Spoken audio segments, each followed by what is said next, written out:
Welcome các bạn đến với video hướng dẫn sử dụng công cụ Web Editor được thực hiện bởi BOM Software và tài trợ bởi là tôi Group.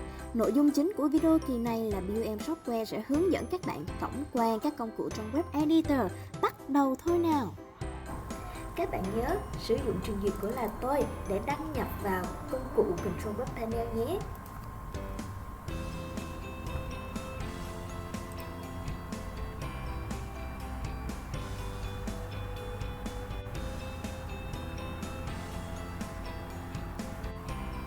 Sau khi đã quay trở lại vào Web Editor để vào dashboard thiết kế của site, các bạn chọn Login to the site.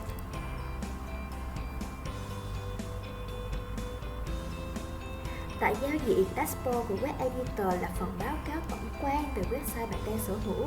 Site là số trang web, page là số trang của site đó. Ví dụ, một website thường có các trang như Home, About Us, Service, Blog, Contact. Tổng hợp các trang đó là số page. Post là số bài viết tại một blog hoặc một tin tức. Ở phần dưới đây thì các bạn sẽ thấy hiển thị ra những cái theme mà các bạn đã chọn và sử dụng. Tại video này, BOM Software sẽ hướng dẫn các bạn cách tạo một page mới hay là một trang mới cho website. Trong một page dùng để quản lý, thiết kế và tạo các trang page mới. Thông thường khi bạn chọn một template mẫu để tạo site, thì bạn đã có sẵn cho mình các page mẫu của template đó tại một on page. Một website sẽ được Web Editor chia thành từng page con như thế này. Ví dụ, một website có menu gồm có trang Home, trang About Us, trang Blog, trang Contact, trang Service thì mỗi phần sẽ là một page. Kể cả Header và Footer cũng sẽ là một phần riêng. Home Header chính là phần header của trang chủ và header này sẽ khác với lại phần header của các trang khác.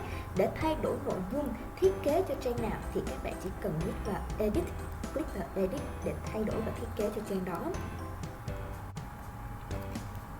Để tạo một page hoàn toàn mới và template mẫu website bạn chọn không có, các bạn chọn Add New Page. Tại cột bên trái các bạn đặt tên cho page mới. Tên này sẽ tương ứng trên thanh menu của bạn và thay đổi địa chỉ URL cho page. Lưu ý địa chỉ URL của page phải cần đồng nhất với tên của page và sẽ không được viết có dấu. Sau đó chọn chế độ hiển thị là Publish. Update để lưu lại các thay đổi hoặc Publish để xuất bản trang web này. Ta-da! Vậy là các bạn đã thành công trong việc thiết lập một page mới rồi. Cách thứ hai để tạo một page mới dựa trên mẫu của một trang đã có như thế này, các bạn có thể duplicate, clone trang đã có thành hai bản. Chọn biểu tượng clone tại trang cần nhân bản.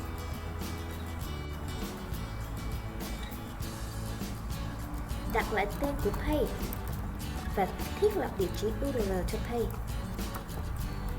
Tương tự như khi các bạn thiết lập cho một page mới và chọn chế độ hiển thị Publish. Update để lưu lại các thay đổi hoặc Publish để xuất bản trang này.